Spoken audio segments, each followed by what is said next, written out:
Bom dia, muito obrigado pelo convite. Quero cumprimentar aos organizadores do 21º Congresso da ANAPAR, desejar que seja um sucesso e que consiga estabelecer novas fronteiras, né? Novos caminhos a serem trilhados pela ANAPAR e por vocês para terem um serviço de saúde entre todas as outras questões previdenciárias e tal, mas um serviço de saúde melhor.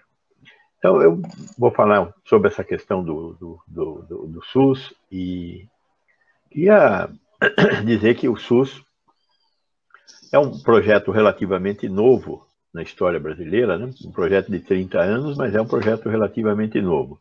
Ele surge com a Constituição de 88, mas ele já vinha sendo gestado desde os meados da década de 70. Nós já tínhamos ideia do que nós queríamos fazer no Brasil.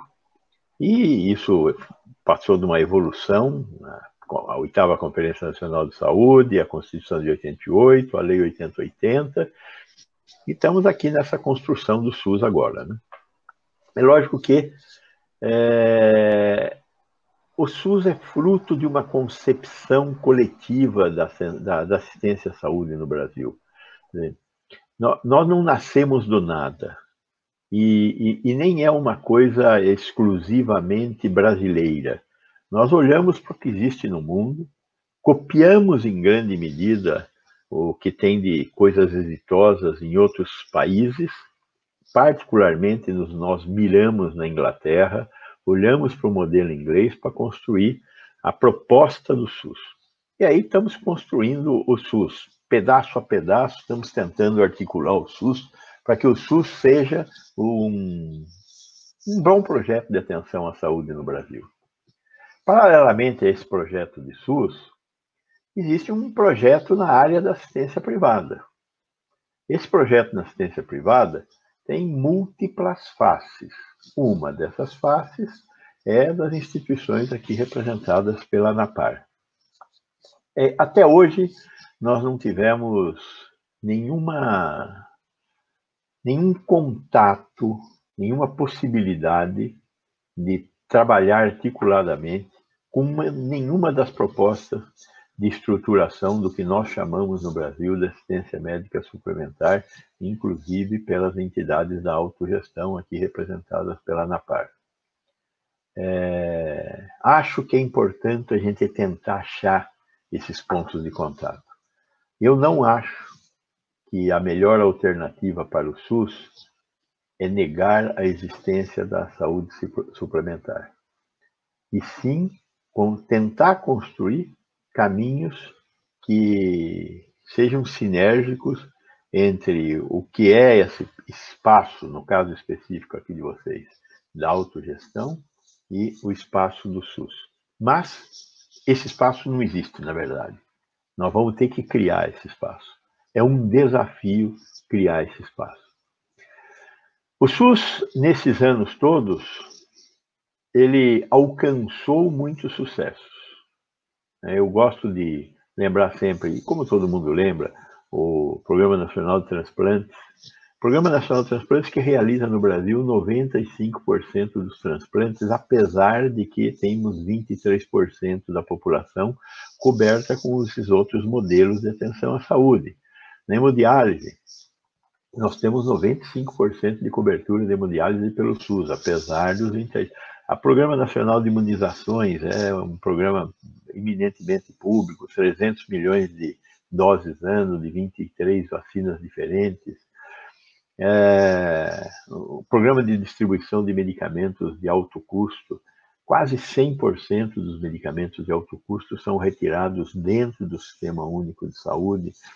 Todos os pacientes que fazem transplantes, toda a área de hemofilia, essas doenças raras, né? Essa é uma questão que o SUS tem resolvido, sem sombra de dúvida.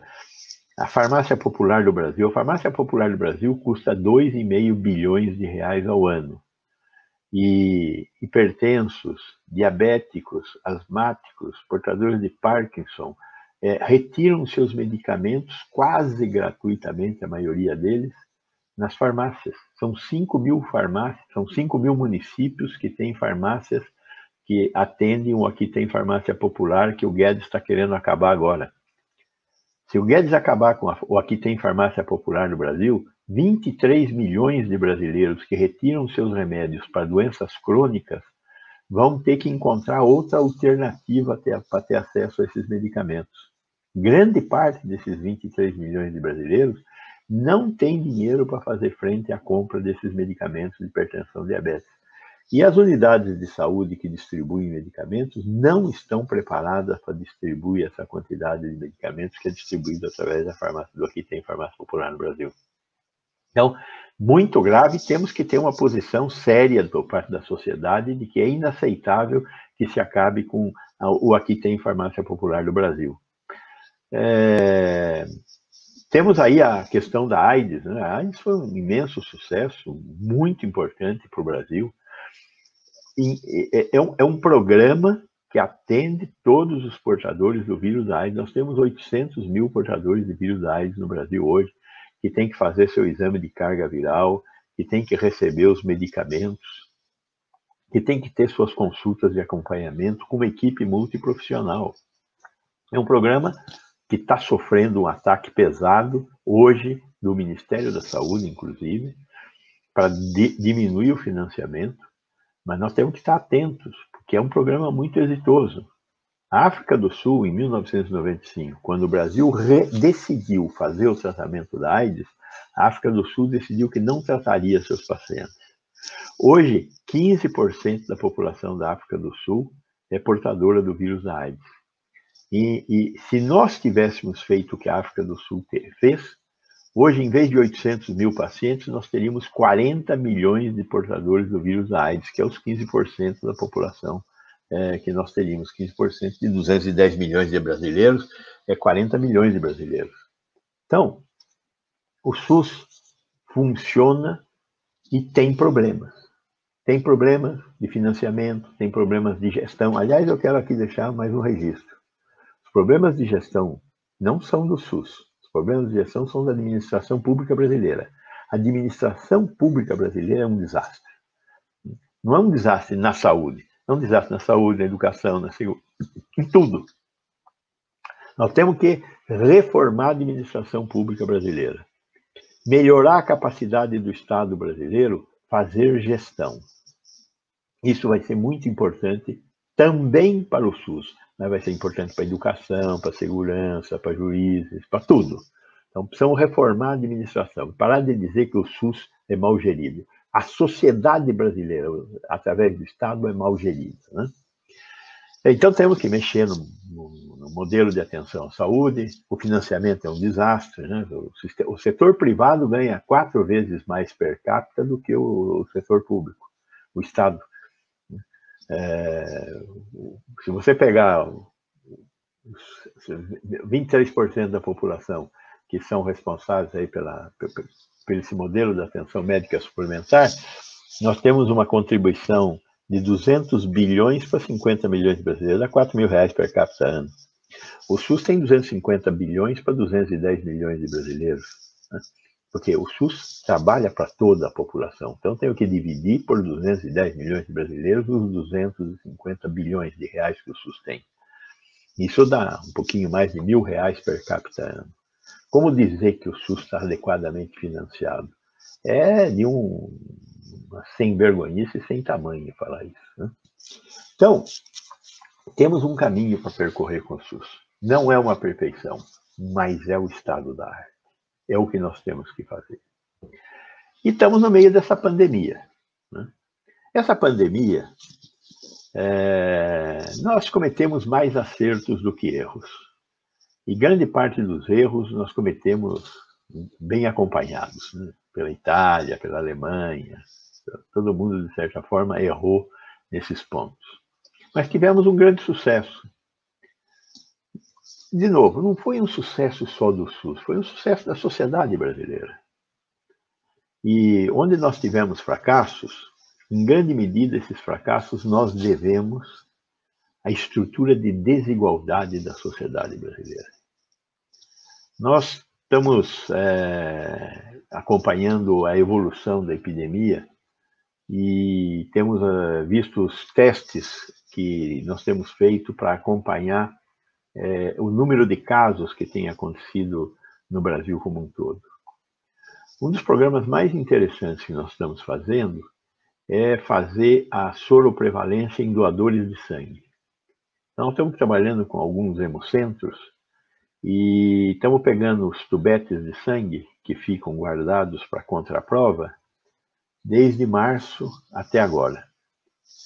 E fazendo testes sorológicos para saber quem já teve a doença. É lógico que quando eu trabalho com hemocentro, eu primeiro estou trabalhando com quem foi doar. Tem um monte de gente que não doa. Então, eu tenho uma amostra viciada. E estou trabalhando com gente de 18 a 60 anos, que são os que podem doar sangue. Então, estou pondo fora quem tem mais de 60 e quem tem menos de 18. Porém, né, para quem não tem cão, é um bom indicador. Hoje nós já temos os dados de São Paulo e de Manaus, o Hemocentro de Manaus e o Hemocentro de São Paulo. Muito interessante observar a curva dessas duas cidades. São Paulo conseguiu realizar um belíssimo trabalho de achatamento da curva. Hoje nós temos algo em torno de 8% da população de doadores que já tiveram a doença. 8% da população já teve a doença. Ou seja, nós estamos muito longe de chegar na imunidade coletiva no município de São Paulo. E a curva, olhando mês a mês, porque a gente fez isso mês a mês, é uma curva bastante aplastada, bastante achatada, né? Quando nós olhamos o total de casos que nós temos hoje, nós estamos num platô elevado. São Paulo está num platô elevado, em queda, mas está num platô elevado. Temos muito que cair para dizer estamos numa posição mais confortável. Ou seja, tem muita epidemia para rolar ainda em São Paulo. Até nós chegarmos à imunidade coletiva, que é ter cerca de 60% a 70% das pessoas que já tiveram a doença.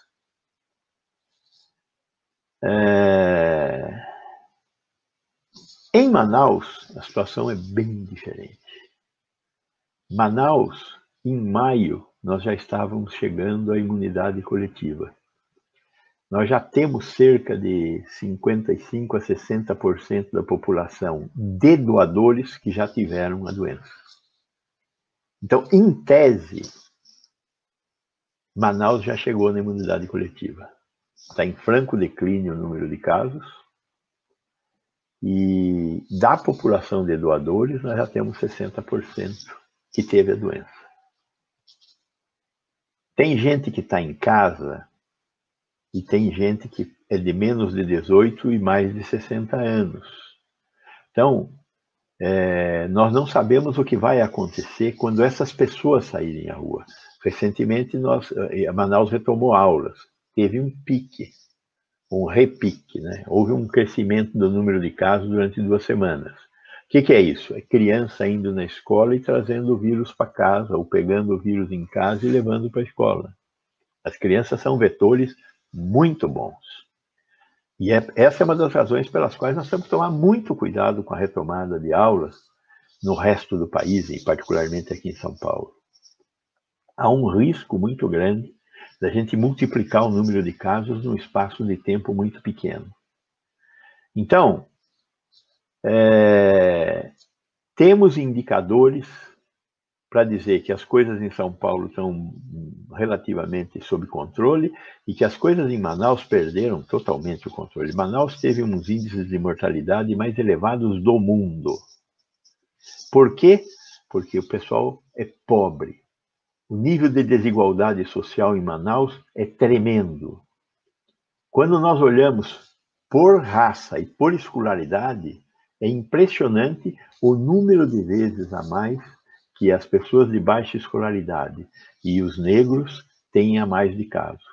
E não é porque são pouco instruídos ou porque são negros, é porque são pobres, que tem que estar na rua para conseguir ter o alimento do dia. Porque tem que levar comida para casa para quem está em casa que não tem comida guardada. Então, esse pessoal sai à rua. E ao sair à rua encontra o vírus. E tem a doença. E morre. Né? Manaus, nos bons tempos, antes da epidemia, enterrava 30 pessoas por dia. Teve dias de enterrar 165 pessoas. Tiveram que cavar covas coletivas com tratores, enterrando 15, 20 pessoas no mesmo buraco. Isso aconteceu em Manaus. E foi responsabilidade do Estado brasileiro isso ter acontecido. Do Ministério da Saúde, da Secretaria Estadual de Saúde, da Secretaria Municipal de Saúde. Eles não tiveram condição de criar um colchão de proteção social que segurasse as pessoas em casa e que garantissem que elas teriam acesso a alimento. E por isso as pessoas saíram às ruas, e por isso as pessoas ficaram doentes, e por isso as pessoas morreram. Né? E por isso hoje eles também estão na imunidade coletiva, podendo discutir um relaxamento. Porém, tem gente em casa, crianças, idosos e os portadores de comorbidade. Então tem que fazer isso com muito cuidado. Outro problema que nós tivemos nessa pandemia foi que nós paralisamos a atenção tradicional. Nos hospitais tínhamos que ter paralisado mesmo, porque nós precisávamos de leitos para colocar os pacientes de Covid. O Brasil interna mais ou menos 20 milhões de pessoas por ano. O nosso sistema de saúde aguenta internar mais ou menos 20 milhões de pessoas por ano, mas nós temos falta de leitos de UTI. Temos muito pouco leitos de UTI. No SUS, quando começou esse negócio, nós estávamos com 7 leitos por 100 mil habitantes de UTI. Neste momento, nós estamos com um pouco mais de 9 leitos por 100 mil habitantes. Nós crescemos mais de 5 mil leitos de UTI no Brasil, no SUS. Porém, a Itália tem 12 leitos por 100 mil habitantes e passou por aquele bruto perrengue. Nós estamos com 9. A Espanha tem 8 leitos por 100 mil habitantes e foi um perrengue também. O único país europeu que passou mais ou menos legal nessa história foi a Alemanha, que tem 35 leitos por 100 mil habitantes. A iniciativa privada no Brasil tem 32 leitos por 100 mil habitantes. E por isso nós falamos muito em fila única. Incorporar o leito da assistência privada para atender ao paciente brasileiro. O brasileiro, não é o paciente do SUS só, é o brasileiro. Né? Então, nós temos que revisitar a questão da assistência à saúde no Brasil e tentar resolver esses gargalos. E tem a questão do que nós deixamos de fazer. Nós paramos de atender às doenças que normalmente matam os brasileiros. Essas doenças continuam matando. E agora, no meio da pandemia, estão matando silenciosamente, em casa. A Sociedade Brasileira de Cardiologia já identificou um aumento da mortalidade em casa da ordem de 30% por cardiopatias. E temos o problema toda a área da oncologia. 35% das mortes no Brasil são por doenças cardiovasculares, 20% é câncer, 15% é violência. A violência diminuiu. A violência no trânsito, essas coisas. A violência contra a mulher e a criança é outro departamento, mas a morte por violência diminuiu. Mas, de qualquer forma, nós temos que voltar a fazer atendimento médico dessas causas e voltar a atenção ambulatorial, voltar a parte de diagnóstico e terapêutica, pôr para funcionar os grandes ambulatórios que o Brasil tem, para fazer a regularização desses casos da área da cardiovascular e do câncer. Isso é fundamental retomar. E aqui entra um papel importante no Ministério da Saúde e também dos planos e serviços privados de saúde. Temos que retomar essa atividade. Lógico que nós temos que retomar essa atividade, não como antes, não é retomar como antes, nós temos que procurar reinventar essa atividade. Temos que pensar em processos de assistência à saúde que olhem para bases populacionais. Acabou a livre escolha, não tem mais o livrinho, tem que repensar esse negócio do acesso através de protocolos, através de linhas de cuidado. Temos que reescrever como fazer assistência à saúde no setor privado. E temos que dar muita força para a estratégia da saúde da família, que hoje cobre 60% da população, nós temos que levar 80% da população no caso do SUS. Aqui existe um grande espaço de criação de sinergias com a iniciativa privada. mas tem que ter massa cinzenta para conseguir propor, discutir e levar à frente essa proposta.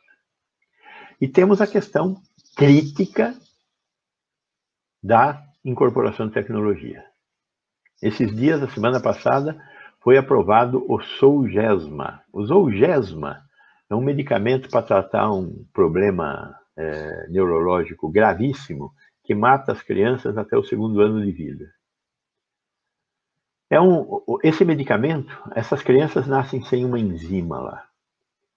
Esse medicamento é um medicamento em que um vetor entra dentro do organismo e coloca um pedaço de DNA que estava faltando no nosso DNA para produzir aquela enzima. É um negócio divino. Nós estamos Se existe Deus, Deus criou o DNA. E o DNA é a escrita divina. E existem crianças que têm uma falha nessa escrita, onde não está escrito como fazer aquela enzima. Esse remédio põe lá o pedaço de enzima que estava faltando. É uma doença muito rara, e a empresa que desenvolveu esse remédio, a Novartis, está vendendo o remédio nos Estados Unidos por $2,5 milhões o tratamento. É um tratamento único. $2,5 milhões. Isso dá 12 milhões de reais. Um tratamento. Temos poucos casos, mas 12 milhões de reais. O medicamento foi registrado na Anvisa e agora está em fase de discussão de preço. Não vai haver milagre, vai ser um remédio muito caro. Como é que esse remédio vai ser incorporado? Ou não vai ser incorporado? Qual é a lógica de incorporar um medicamento que custa 12 milhões de reais para uma pessoa? Isso é um assunto para Estado resolver. Este não é um assunto para ficar na mão de plano de saúde. Isso é um negócio para criar. A Conitec tem que resolver. Nós temos que ter um sistema de incorporação de medicamentos e tecnologia médica único. E este é o momento de discutir isso. Mas tem que haver uma certa pressão da sociedade. Tem uma lei no Congresso, em votação nesse momento, que propõe que todo medicamento registrado na agência tenha que ser automaticamente incorporado pela assistência médica privada. Vai ser um desastre para a assistência médica privada. Como seria para o SUS. Nós temos que fazer análise de incorporação de tecnologia. Isto é o papel da Conitec. Temos que imitar os ingleses, de novo. Imitamos os ingleses quando copiamos o SUS, temos que copiar o NICE, o National Institute for Health and Clinical Excellence, que é quem é responsável, depois da Anvisa dos ingleses aprovar a aprovação da comercialização, o NICE é quem faz a aprovação da incorporação de tecnologia, inclusive discute preço com os fabricantes desses novos medicamentos que estão sendo colocados à disposição. Então, tem aí um assunto conjunto que nós também temos que discutir, criar uma resultante política que informe aos nossos representantes no legislativo como eles devem agir, o que deve ser feito para que a gente tenha um melhor sistema de saúde público e privado. Covisa foi uma unidade que eu criei. Eu fui secretário municipal da Saúde de São Paulo e criei a Covisa, Coordenadoria de Vigilância em Saúde.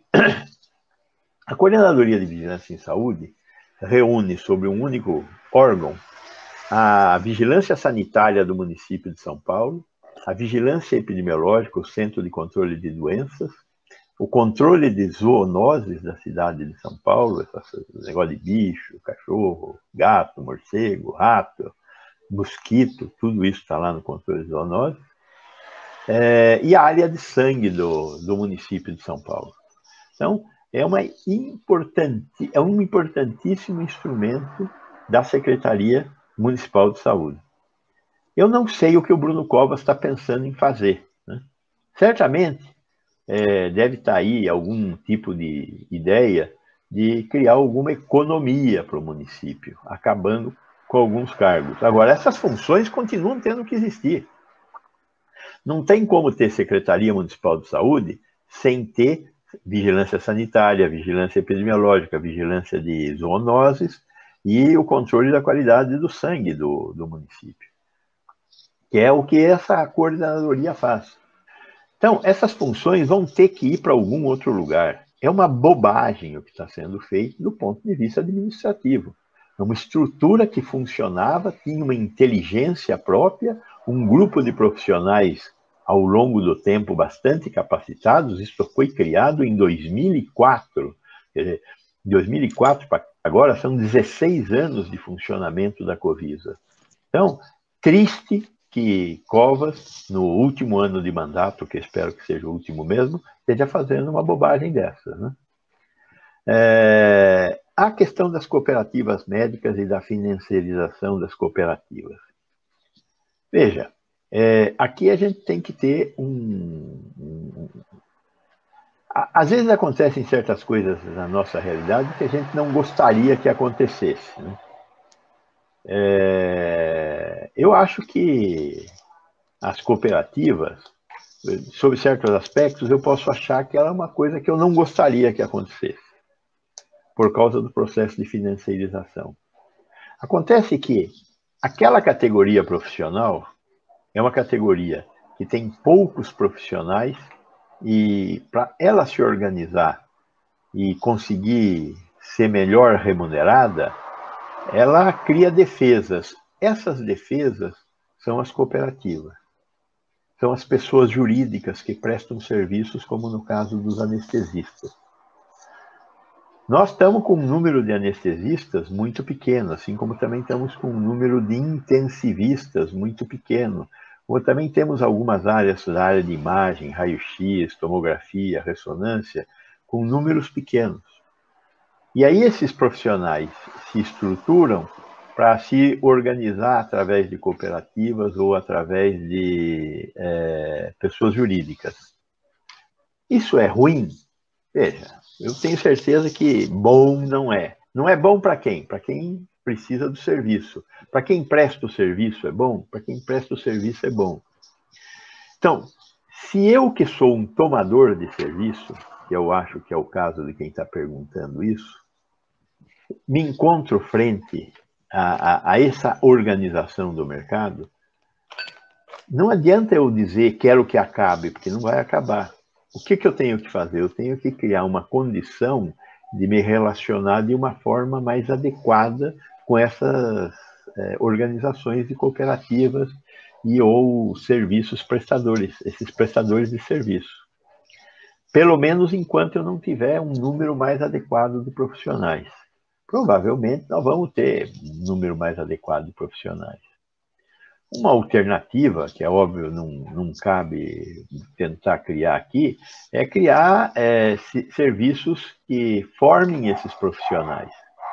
Então, se eu criar uma residência em anestesia, eu certamente vou ter alguma facilidade pequena a mais de recrutar anestesistas, ou intensivistas, ou qualquer uma dessas outras especialidades. Mas, de qualquer forma, é uma deformação de mercado. É um problema que eu tenho no mercado que oferta esse tipo de mão de obra. Então, é um problema um pouco mais complicado de ser resolvido. Não vai ser simples de ser resolvido, né?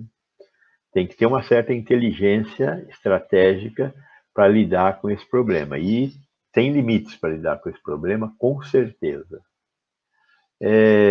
A questão das imunidades e das vacinas. Primeiro, vamos começar pelo fim. Vamos ter vacina? Vamos ter vacina.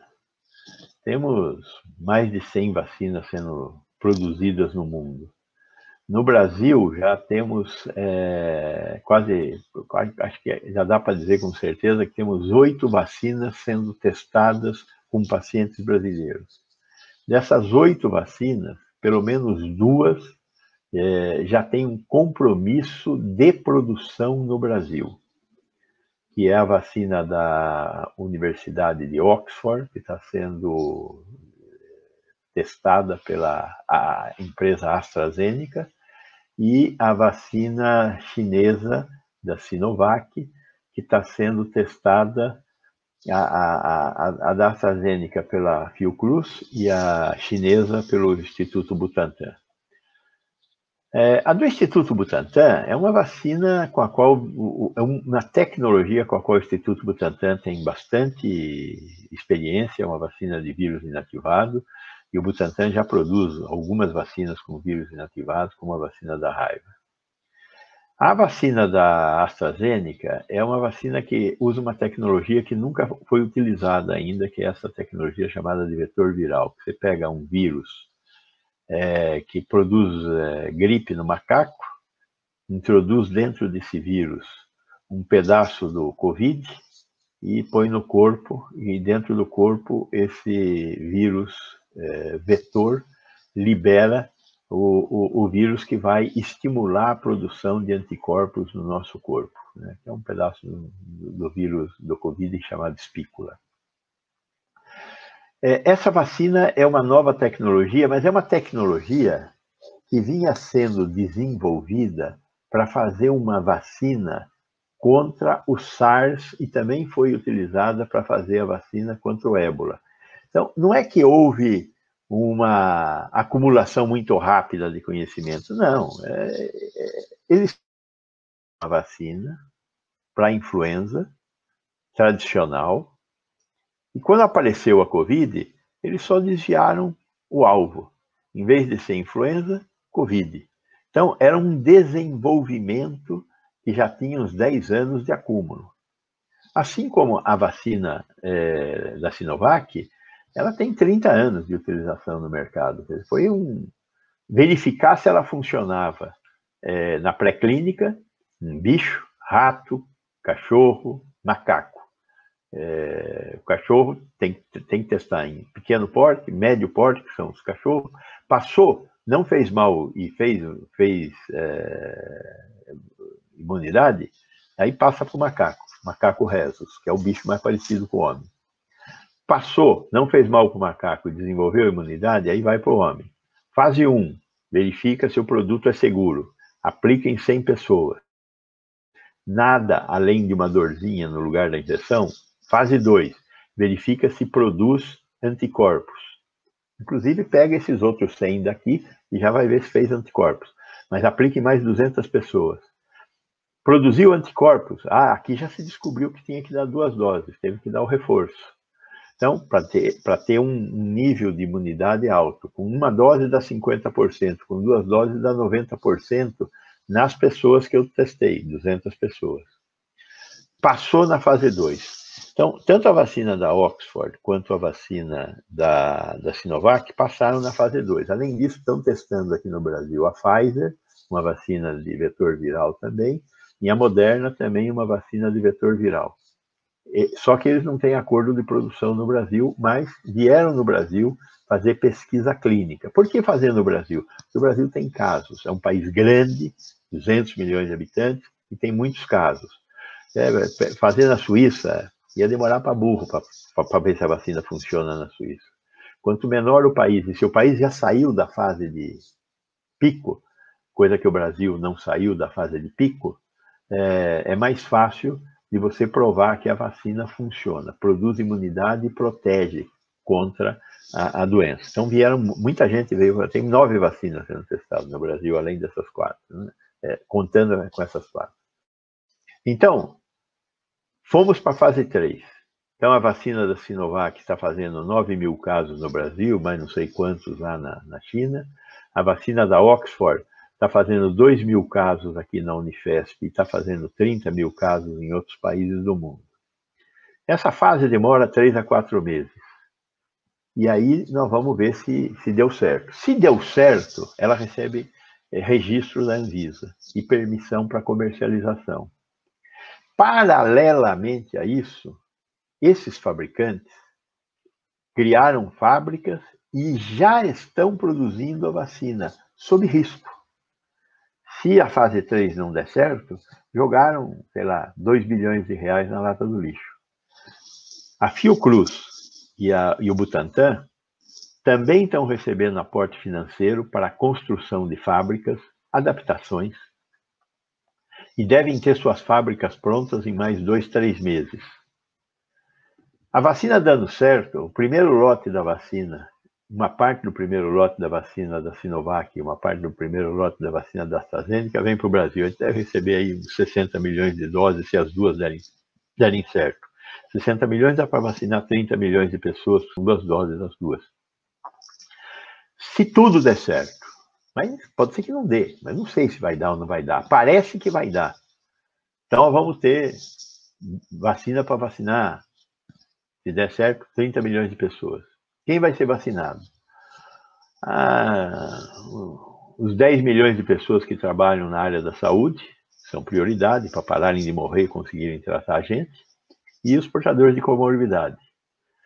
E aí começa um processo de produção de vacinas. Né? Produção de vacinas no Brasil e fora do Brasil, e distribuição das vacinas. Quando nós vamos ter a população do Brasil imunizada?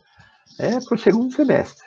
Então, primeiro semestre do ano que vem, nós vamos estar vivendo mais ou menos o que nós estamos vivendo hoje. Solta e aperta, solta e aperta, solta, aumenta o número de casos, aperta. Então, o distanciamento social e isolamento social vão continuar, com certeza, para o início do ano que vem. Escola. Eu sou contra a escola neste ano. Eu acho que nós temos que preservar os nossos portadores de comorbidade, os nossos velhos e as nossas crianças.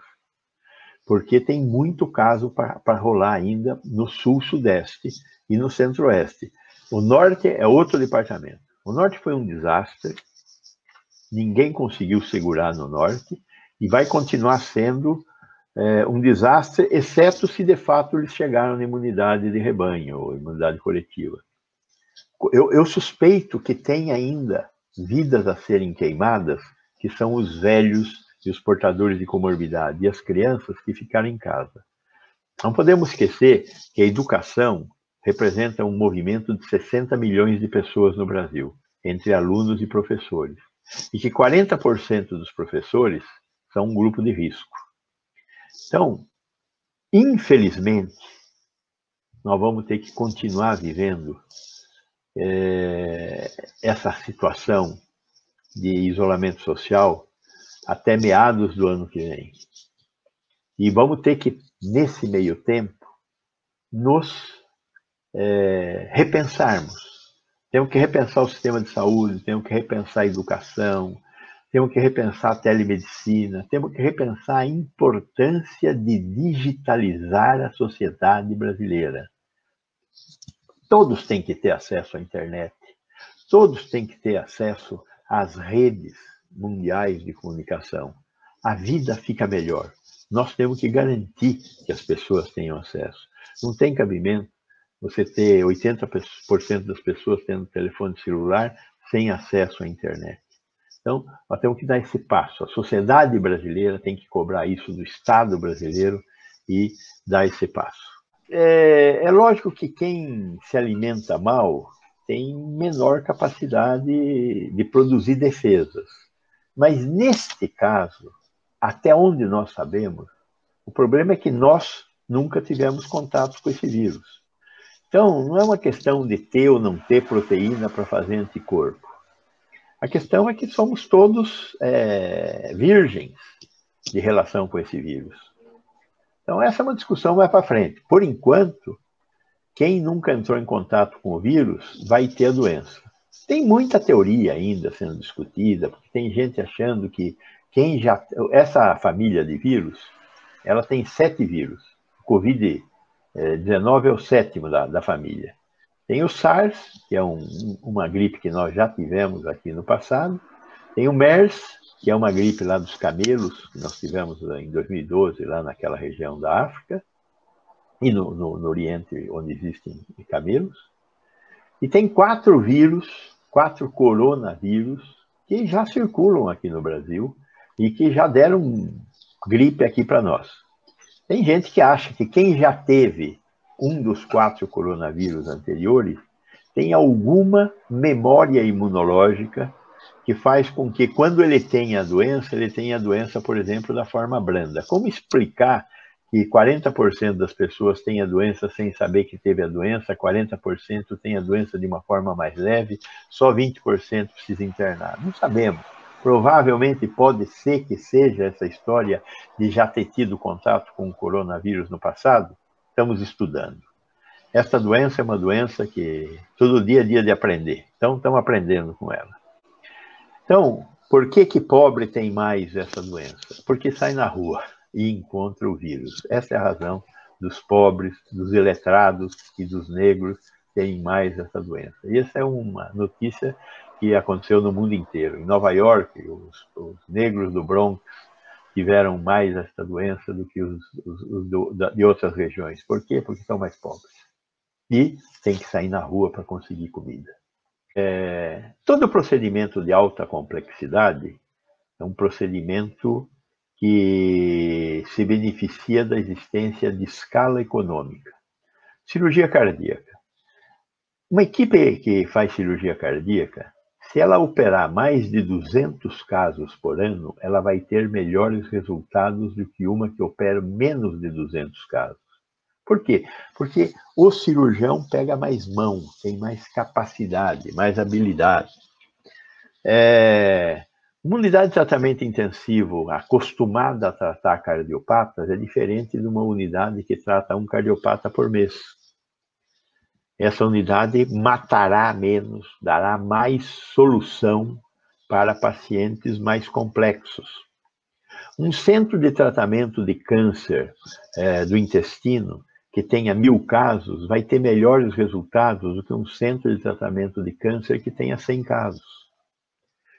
Então, nós poderíamos discutir com o SUS, criar centros que se especializassem em doenças de alta complexidade e que tivessem um cofinanciamento privado com garantia de um aumento de eficiência, com certeza. Porém, como fazer isso? Como escapar da crítica de que o dinheiro privado pode estar criando um modelo de diferença de acesso no setor público, não é? O INCOR trata pacientes, 80% da capacidade do INCOR é para o SUS, 20% é para o setor privado. É a única experiência que merece esse nome que existe no Brasil de uma tentativa de colocar no mesmo espaço o público e o privado. E a acusação que se faz ao INCOR é que a fila do setor privado, por ser menor, anda mais rápida que a fila do setor público, porque não tem uma fila única no INCOR, tem 2 filas. Talvez se nós organizássemos uma fila única, e aí o cara que entra, se é privado, paga, se é público, o SUS paga, mas a fila é única. Essa talvez fosse uma alternativa, só que essa é uma alternativa que não diferencia os que estão já diferenciados por terem um plano de saúde. Qual é a característica dos planos de saúde? 1, não tem fila. 2, tem sofisticação. Quarto, individual, que não tem no SUS. Como a gente faz para fazer essa interação entre o SUS e a saúde suplementar? Como é que a gente vai fazer esses acertos? Temos que conversar. Temos que criar consensos. Agora, que esse caminho que eu mostrei, o caminho das escalas, é fantástico, eu não tenho dúvida. Né? Tem o caminho também da própria estratégia da saúde da família. Quer dizer, a iniciativa privada, toda suplementar, precisa organizar um modelo de atenção primária. Né? As Accountable Care Organizations americanas são um exemplo muito interessante e, de repente, agora a Sul América está tentando criar algo parecido no acordo que está fazendo com o Dr. Consulta. Provavelmente é um pouco diferente, provavelmente é menos resolutivo, provavelmente falta alguma coisa, mas é um caminho. O que eu acho é que nós estamos tentando poucos caminhos. E, particularmente na área da autogestão, esta história da livre escolha ainda não conseguiu ser adequadamente discutida com a criação dos clínicos gerais, das portas de entrada, das linhas de cuidado que ordenam de uma forma mais racional o cuidado sem piorar o resultado.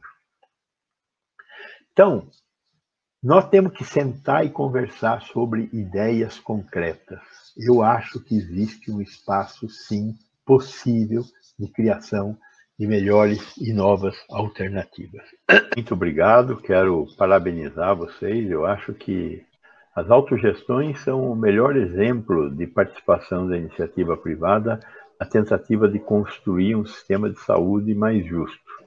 É uma aliança que seria estrategicamente muito bem posicionada para fortalecer o SUS. Só temos que encontrar as chaves para criar essa sinergia, esse tipo de aliança, né? Temos que usar o nosso miolo cinzento aqui para tentar criar essas novas soluções. Eu quero parabenizá-los e encorajá-los nessa luta para conseguir ter uma melhor assistência à saúde para os trabalhadores dos setores aí que estão nessas empresas de autogestão. Muito obrigado e estou sempre às ordens para participar. Bom dia para vocês.